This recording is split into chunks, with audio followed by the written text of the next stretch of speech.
মৰমৰ ছাত্ৰ-ছাত্ৰীসকল, আশা কৰোঁ তোমালোক ভালে আছা। আজি মই তোমালোকৰ সন্মুখলৈ বিজ্ঞানৰ আন এটি পাঠ লৈ আহিছোঁ। পাঠ নং ৮। পাঠটিৰ নাম কোষ গঠন আৰু কাৰ্য, চেল ষ্ট্ৰাকচাৰ এণ্ড ৱৰ্কিং। আহাচোন এই পাঠটিৰ বিষয়ে আমি আলোচনা কৰোঁ। কোষৰ আৱিষ্কাৰ। ৰবাৰ্ট হুকে 1665 চনত সৰল আতচি কাঁচ যন্ত্ৰৰে কোষ পৰ্যবেক্ষণ কৰে। তেওঁ অৰ্থাৎ ৰবাৰ্ট হুকে এটা সৰল আতচি কাঁচ প্ৰস্তুত কৰিছিল আৰু তাৰ দ্বাৰা তেওঁ কৰ্ক বা গছৰ বাকলিৰ ছেদাংশ কাটি আতচি কাঁচৰ তলত চাইছিল আৰু তেতিয়া তেওঁ এনে ধৰণৰ কিছু মৌচাকৰ সদৃশ কিছুমান কোঠালি দেখা পাইছিল আৰু এই কোঠালিসমূহক তেওঁ কোষ নামাকৰণ কৰিছিল।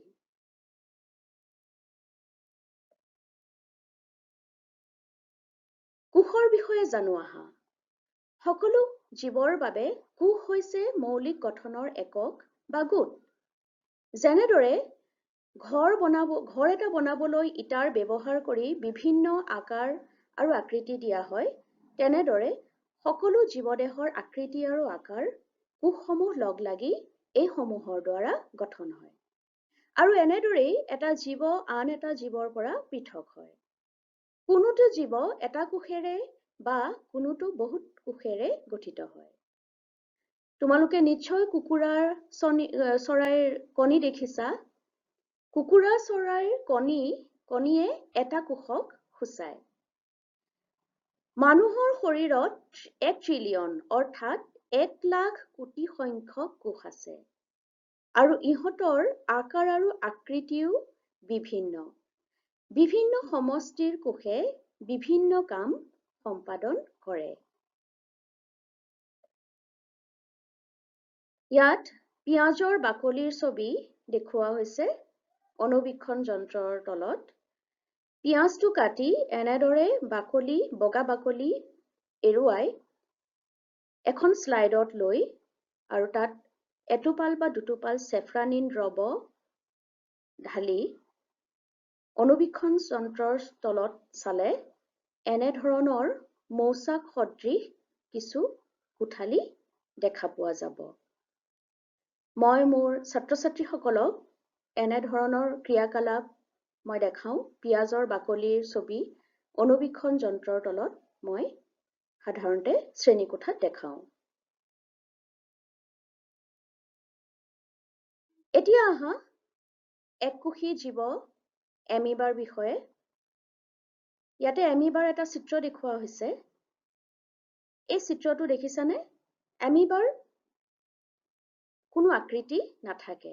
ইয়াৰ আকৃতি অনিয়মীয় আৰু এই যে ওলাই অহা অংশসমূহ, এই অংশসমূহ হৈছে কুটপদ। ইয়াৰ সহায়ত এমিবাই চলাচল কৰে আৰু খাদ্যবস্তু এই কুটপদৰ সহায়ত গ্ৰহণ কৰে। আন এবিধ এককোষী জীৱ হৈছে পেৰামেচিয়াম। পেৰামেচিয়ামৰ দেহটো দেখিছানে? অলপ নোম সদৃশ গোটেই দেহতে বিয়পি আছে। এইবিলাকক চিলিয়া বুলি কয়। আৰু এই চিলিয়াৰে পেৰামেচিয়ামে চলাচল কৰাত সুবিধা হয় আৰু খাদ্যবস্তু গ্ৰহণ কৰাত সুবিধা হয়। পেৰামেচিয়াম সাধাৰণতে পানীত পোৱা যায় আৰু ই পানীত থকা শেলাই, বেক্টেৰিয়া এইসমূহ নিয়ন্ত্ৰণ কৰাত সহায় কৰে। পেৰামেচিয়ামে আমাৰ মানৱ দেহত সাধাৰণতে কোনো ধৰণৰ বেমাৰ সৃষ্টি নকৰে। এমিবাৰ দৰে এককোষী জীৱবোৰে আহাৰ গ্ৰহণ কৰা, উশাহ লোৱা, ৰেচন ক্ৰিয়া, বৃদ্ধি, প্ৰজনন কামবোৰ কৰিব পাৰে। ৰেচন ক্ৰিয়া, বৃদ্ধি আৰু প্ৰজননৰ বাবে দৰকাৰী সকলো কাম সমাধা কৰে। এমিবাৰ আকৃতি অনিয়মীয়া। খাদ্য বা চলাচলৰ বাবে ইহঁতি শৰীৰৰ বিভিন্ন অংশ বাহিৰলৈ উলিয়াই দিয়ে। ইহঁতক কুটপট বোলে। ঠিক সেইদৰে বহু কোষৰ দ্বাৰা গঠিত জীৱবোৰ বিশেষ কোষৰ সমষ্টিৰে বিভিন্ন কলাৰ দ্বাৰা কামবোৰ কৰে। এই কলাসমূহে পিছলৈ অংগ গঠন কৰে। মানুহৰ শৰীৰটো বিভিন্ন আকৃতিৰ কোষ থাকে। ঘূৰণীয়া, দীঘলীয়া বা জোঙাকৃতিৰ। মানুহৰ স্নায়ুকোষ বা নিউৰন বৰ দীঘলীয়া হয়, যিয়ে বাৰ্তা সংগ্ৰহ কৰা আৰু নিয়ন্ত্ৰণ কৰে আৰু যোগাযোগত ৰক্ষা বা সম্পৰ্ক স্থাপন কৰে। কোষৰ আকৃতি প্ৰদান কৰে কোষ আৱৰণে। উদ্ভিদৰ ক্ষেত্ৰত কোষাৱৰণৰ বাহিৰেও কোষবেৰ থাকে। জীৱৰ আকাৰ মাইক্ৰনৰ পৰা কেইবা চেণ্টিমিটাৰ পৰ্যন্ত হ'ব পাৰে। 1 মাইক্ৰন জানানে কিমান? 1 মিটাৰৰ 1 নিযুত ভাগৰ এভাগ। উৎচৰাই কণী আটাইতকৈ ডাঙৰ 170 আৰু 130 মিলিমাইক্ৰন হয়। মিলিমিটাৰ হয়। কিছুমান বিশেষ কোষৰ সমষ্টি লগ হৈ কলা গঠন হয়। আকৌ একে ধৰণৰ কলাসমূহ লগ হৈ একোটা অংগ গঠন কৰে। বিভিন্ন জীৱৰ বহুতো অংগ থাকে। এই অংগসমূহে একোটা তন্ত্ৰৰ সৃষ্টি কৰে। এই তন্ত্ৰসমূহে বিভিন্ন কাম কৰে, যেনে পাচন, আত্মীকৰণ আৰু শোষণ। গতিকে ইয়াৰ পৰা আমি কি জানিলো যে জীৱৰ মৌলিক গঠনৰ একক হ'ল কোষ। এয়া চোৱা মানুহৰ দেহৰ বিভিন্ন কোষৰ ছবি। এয়া হৈছে ৰক্তকণিকা অৰ্থাৎ RBCৰ কোষ। এয়া ঘূৰণীয়া আকৃতিৰ, এয়া জোঙা আকৃতিৰ কোষ, পেশী কোষ। আৰু এয়া হৈছে দীঘলীয়া স্নায়ুকোষ বা নিউৰন। এই কোষটোৱে হৈছে মানৱ শৰীৰৰ আটাইতকৈ ডাঙৰ কোষ, যিয়ে বাৰ্তা সংগ্ৰহ কৰা আৰু যোগাযোগ ৰক্ষা কৰাত সহায় কৰে। কোষৰ অংশসমূহ। কোষৰ মূল উপাদান হ'ল কোষাৱৰণ, কোষ প্ৰৰহ আৰু নিউক্লিয়াছ বা কোষকেন্দ্ৰ। কোষকেন্দ্ৰ আৰু কোষ প্ৰৰহক যি কোষ আৱৰণে আৱৰি থাকে তাকে প্লাজমা বেৰ বোলে। ই ছিদ্ৰযুক্ত হয় আৰু ই বস্তু বা পদাৰ্থ বাহিৰ বা ভিতৰলৈ সঞ্চালন কৰিব পাৰে। কোষৰ অন্তৰ্ভাগ কোষাৱৰণেৰে আৱৰি থাকে। কোষৰ মাজৰ ঘন ঘূৰণীয়া আকৃতিৰ অংগটোক নিউক্লিয়াছ বা কোষকেন্দ্ৰ বোলে। কোষকেন্দ্ৰ আৰু কোষাৱৰণৰ মাজৰ জেলিৰ দৰে পদাৰ্থখিনি কোষ প্ৰৰহ বোলে। উদ্ভিদৰ ক্ষেত্ৰত কোষৰ কোষাৱৰণৰ বাহিৰত এখন ডাঠ তৰপ থাকে, ইয়াক কোষবেৰ বোলে, আৰু ই উদ্ভিদক সুৰক্ষা দিয়ে। কোষ প্ৰৰহত মাইটকণ্ড্ৰিয়া, গলগি বডি, ৰাইব'জম, প্লাষ্টিড, যি উদ্ভিদ কোষত থাকে, লাইজ'জম আদি থাকে। ইয়াতে মানুহৰ গালৰ ভিতৰৰ অংশৰ কোষ দেখুওৱা হৈছে। গালৰ ভিতৰৰ অংশ আমি আঙুলিৰে চুচি আনি যদি অনুবীক্ষণ যন্ত্ৰৰ তলত চাওঁ, এনেকুৱা ধৰণৰ কোষ দেখা পোৱা যাব, য'ত কোষকেন্দ্ৰ আছে, কোষকেন্দ্ৰাৱৰণ আছে, কোষাৱৰণ আছে, আৰু কোষকেন্দ্ৰৰ ভিতৰত অতি কোষকেন্দ্ৰ আছে। আৰু ইয়াত আছে কোষ প্ৰৰহ। এতিয়া আহাচোন কোষকেন্দ্ৰ বা নিউক্লিয়াছৰ সম্পৰ্কে জানো। এই অত্যাৱশ্যকীয় উপাদানটো কোষকেন্দ্ৰত অৱস্থিত আৰু সাধাৰণতে গোলাকাৰ হয়।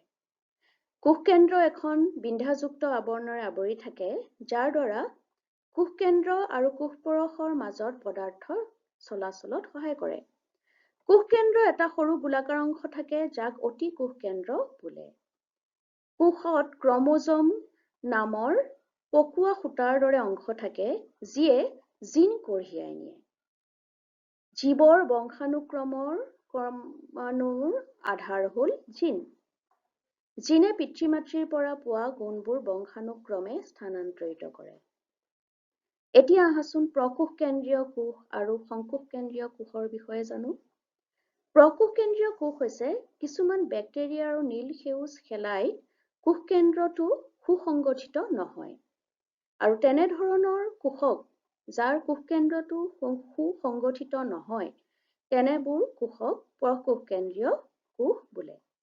আৰু ইউকেৰিয়টিক কোষ কাক বোলে? বেক্টেৰিয়া আৰু নীল সেউজ শেলাইৰ বাহিৰে প্ৰায় সকলো বহুকোষী জীৱৰ কোষবোৰৰ কোষ কেন্দ্ৰ সুসংগঠিত হয় আৰু তেনে কোষক ইউকেৰিয়টিক কোষ বুলি কোৱা হয়। এতিয়া আহা প্ৰাণী কোষ আৰু উদ্ভিদ কোষৰ বিষয়ে। প্ৰাণী কোষ আৰু উদ্ভিদ কোষনো কিহত সাদৃশ্য আৰু বৈসাদৃশ্য আছে তাৰ বিষয়ে জানো আহা। প্ৰাণী কোষতকৈ উদ্ভিদ কোষৰ ৰসধানীবোৰ ডাঙৰ। উদ্ভিদ কোষৰ কোষপৰশত ৰঙীন কিছুমান অংশ সিঁচৰিত হৈ থাকে, এইসমূহক প্লাষ্টিড বোলে। প্ৰাণী কোষত প্লাষ্টিড নাথাকে। প্লাষ্টিডত সেউজীয়া ৰঙৰ প্লাষ্টিডসমূহত হৰিৎকণা বা ক্লৰোপ্লাষ্ট বোলে, যিয়ে সালোক সংশ্লেষণৰ বাবে অতি প্ৰয়োজনীয়। তোমালোকে সপ্তম শ্ৰেণীত সালোক সংশ্লেষণৰ বিষয়ে পঢ়ি আহিছা আৰু এই প্লাষ্টিড বা হৰিৎকণা বা ক্লৰোপ্লাষ্ট থকাৰ বাবে গছৰ পাত সেউজীয়া হয়। অকল সেউজীয়াই যে থাকে এনেকুৱাও নহয়, বিভিন্ন ৰঙৰ প্লাষ্টিড থাকিব পাৰে। উদ্ভিদ কোষৰ কোষাবৰণৰ বাহিৰত এখন ডাঠ আৱৰণ থাকে, কোষবেৰ থাকে, ইয়াক কোষবেৰ বুলি কোৱা হয়, আৰু প্ৰাণী কোষত কোষবেৰ নাথাকে। এই কোষবেৰে উদ্ভিদক সুৰক্ষা প্ৰদান কৰে। কোষকেন্দ্ৰ আৰু কোষাবৰণ দুইটাতে থাকে, অৰ্থাৎ প্ৰাণী কোষ আৰু উদ্ভিদ কোষ দুইটাতে কোষকেন্দ্ৰ আৰু কোষাবৰণ থাকে। এয়া চোৱা উদ্ভিদ কোষৰ এটা ছবি। ইয়াত এইটো হৈছে ৰসধানী, বহুত ডাঙৰ, আৰু ইয়াত কোষকেন্দ্ৰ আছে, ইয়াত কোষবেৰ আছে, কোষাবৰণ আছে, মাইটকণ্ড্ৰিয়া, প্লাষ্টিড, সেউজীয়া ৰঙৰ প্লাষ্টিড আছে, ক্লৰোপ্লাষ্ট, এই গলগি বডি, মাইটকণ্ড্ৰিয়া, লাইজোজম, এই গোটেইখিনি উদ্ভিদ কোষৰ অংশ।